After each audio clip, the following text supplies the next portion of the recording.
It's Monday. It's Monday. It's Monday. And yeah, I'm so excited today, Steve. Good morning, David. Why is that?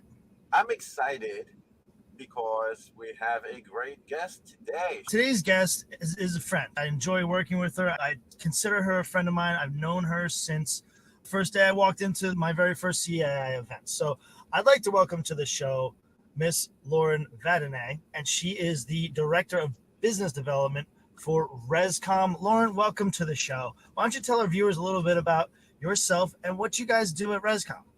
Of course. Thank you guys so much for having me. I can't believe it's taken you this long to invite me on. Thank you. As Steve mentioned, I'm Lauren. I'm the Director of Business Development for Rezkom. I've been with the company about 10 years now and an active member of CAI New Jersey. It's a big part of our culture, big part of our success for sure as a company. And what Rezkom does, we provide on-site maintenance, janitorial, and carpentry services for the community association world. So essentially, those work orders that you need done, the cleaning of your clubhouse, the upkeep of your properties, that is what we do. So in a nutshell. So Lauren, you guys have been doing what you do for a very long time. And every single year we come to budget season. Now it's the beginning of it, but what can you tell other business partners that Rezkom has learned that can help them bring value to the managers, to their clients when budget season comes around? Good question. Budget season is definitely a busy time for everybody. It's the time when, as service providers, business partners, we get the most inquiries for new contracts. I'm probably asking about renewals, trying to anticipate those types of things for sure. So from our perspective, the biggest question to ask that isn't asked often is the current contract that they have aligning with the community needs? As the communities age and as their needs change over time, they need to reevaluate kind of the overall services that they're receiving on a regular basis and decide if the current contracts they have aligned. I reached out to a couple clients this morning, actually, where we see a need for possibly an increase in the day-to-day service frequency that they have at their community. And that's something we're going to be discussing with them upon renewal. So not just sending a proposal for the services kind of on a repeat basis. It's really important when it makes sense to sit down and kind of discuss how things are going and see if there's a change that's necessary. Sure. I mean, a lot of people's budgets are kind of getting blown up a little bit right now. It's an atypical year where things are climbing very, very rapidly. So how are you handling those types of situations where there are going to be increases? How does your client base react to that? And what do you guys do? Yeah, increases are tough for everybody and everybody's feeling them. And that's kind of the message that I try to share. We understand the associations are getting hit with an increased request across the board, right? On the insurance side, on their landscaping, on their maintenance, on their pools, all those things they cost more money to operate these days. And what I just remind them is we're not alone in that. Rezkom and companies that are providing those services are getting those increases as well.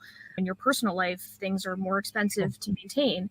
For the clients that are having larger increases from us than usual, definitely reaching out early enough to have that discussion so it's not such a sting.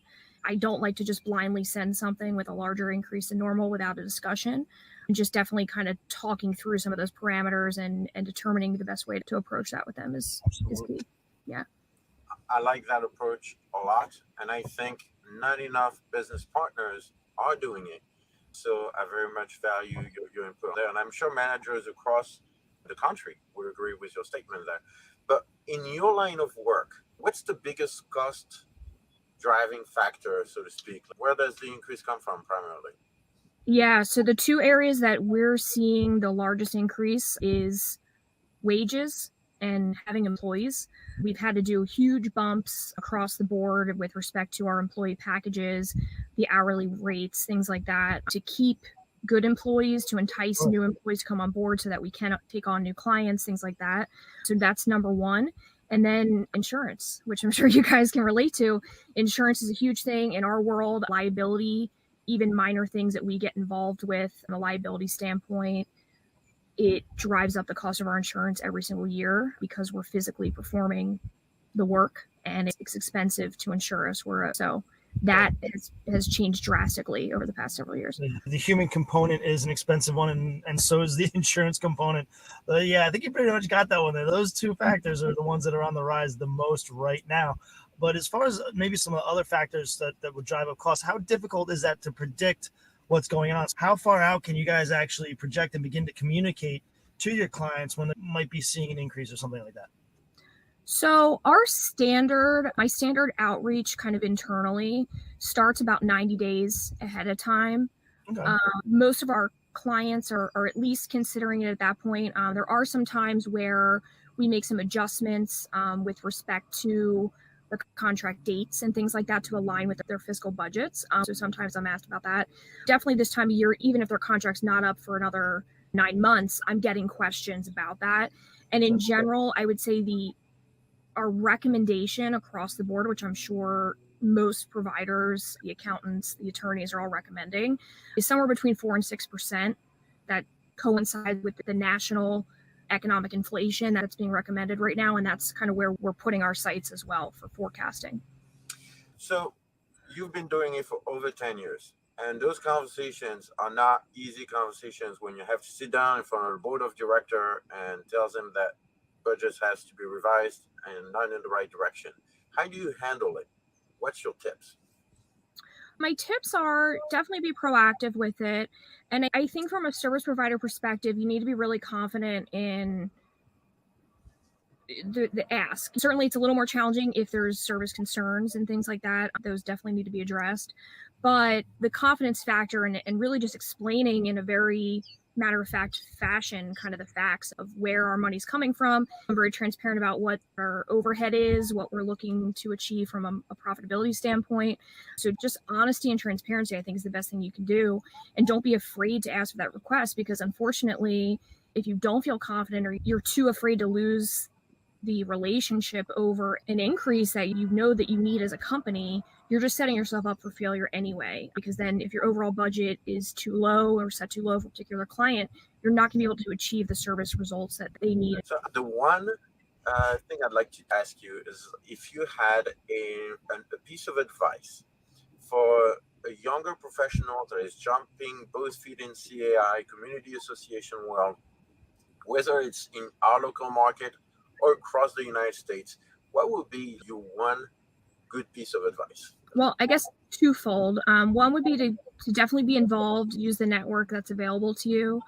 Every business, good, bad, and different in our industry, has a different model and a different culture. So if you only stay within kind of your bubble of that company, whether you love it or you hate it, you're not getting enough exposure and experience from others. And I think that helps kind of build your knowledge and your overall confidence as a new participant in this industry. And then just practice makes perfect. You've got to try some things that are uncomfortable. I definitely wasn't comfortable. I remember the first time that I was asked to speak. I was very, very nervous, but I did it. And now that's something that I get a lot of energy from, is speaking to people, and it doesn't really bother me anymore. And that goes for anything. I mean, if public speaking is not your thing, if going to a networking event isn't your thing, find a buddy and just do it and try it and just keep doing that until you're feeling more comfortable and confident. Got it. So on the show, we like to give our guests an opportunity to recognize somebody. For this particular episode, Lauren, I was excited. I want to hear the answers to this because I have known you for a number of years, and I want to know who has been an influence in your career, who has been somebody who's motivated you, maybe a mentor of some sort, who's affected you. Oh, don't say David. I was going to say, I hate to break it to you, Steve, but I'm pretty sure she's not going to say Steve Roderick. Lauren, will you share with our audience who has been an influence in your career? So that's a really good question. It's a tough question. I don't want to kind of give a canned answer necessarily, but honestly, I would have to say one of the biggest motivators and influencing so far for me recently has been being part of CAI and the FAST committee. That's something that I was asked to do several years ago to participate. I didn't know where it was going to go, but honestly, the people that are part of that group and that committee have been so just motivating and passionate about what we're trying to do, which is give back to so many different organizations. And it's very empowering and it feels very good to do. And also the energy and the cheerleaders that we have in the industry and overall have given us a lot of kudos Outstanding. Sorry, David. Sorry, it wasn't you. Well, thank you so much for joining us today, Lauren. It's a fantastic start to the week. It's sunshine, it's beautiful, and Yeah. we had an amazing guest. Now, to make your week better, dear viewers, Steve and I have a little challenge for you. Okay. If you have noticed, during this live episode, we've seen a Tesla, a gray Tesla, driving by Lauren's car a number of times. I would challenge anyone. The first person to give us the exact number of how many times that Tesla drove by, we'll send you a JGS tumbler. So please Nice. put it in the comments below. Tell us how many times the Tesla drove by, and then we'll go from there. Here he comes again. One more. One more. There we All go. right. And that's the last one that counts. Anyway, all right. Well, thanks everybody. It was fun. We'll see you next week for the next episode of the podcast. Thanks. Bye bye, everyone.